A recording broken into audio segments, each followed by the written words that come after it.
पाहूयात पुढची बातमी।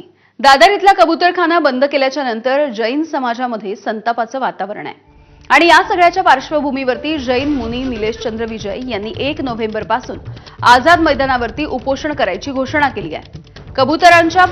कबूतरखान्यांच्या बंदीच्या निर्णयाचा निषेध करत त्यांनी काही दिवसांपूर्वी प्रसंगी शस्त्र उचलण्याचा देखील इशारा दिला होता।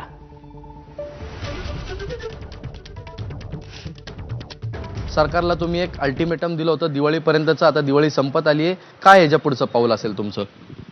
बघा, जे मी जी बोललेलं आहे ते मी ठाम आहे, परंतु आता मी ह्या येणाऱ्या 1 तारखेला आझाद मैदानामध्ये परमिशन घेऊन तिथे मी अमरण उपोषणासाठी मी बसायची माझी खूप तयारी आहे।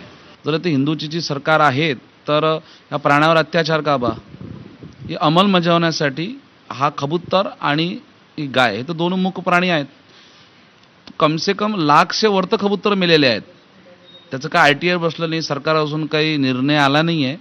आता त्या निर्णयासाठी आता आपल्याकडे एकच रास्ता आहे, आम्ही ते पूर्व सांगितलं तुम्हाला की बस आम्ही अमरण अनशन करणार आहे। एक तर ते गोरक्षक बिचारे त्यांच्यावर मारणहानी होत आहे त्याच्यासाठी, आणि दुसरी गाया एवढा कपाता, आणि तिसरा हा कबूतर, जे कबूतरखाने जे बेहिशेबीने बंद केलेले आहेत त्याच्यासाठी कुछ निर्णय आणि रक्षा आणि संरक्षणासाठी काहीतरी नियम काढूयावा। कॅमेरामन कृष्णा खापरेसह ईशान देशमुख, ABP माझा, मुंबई।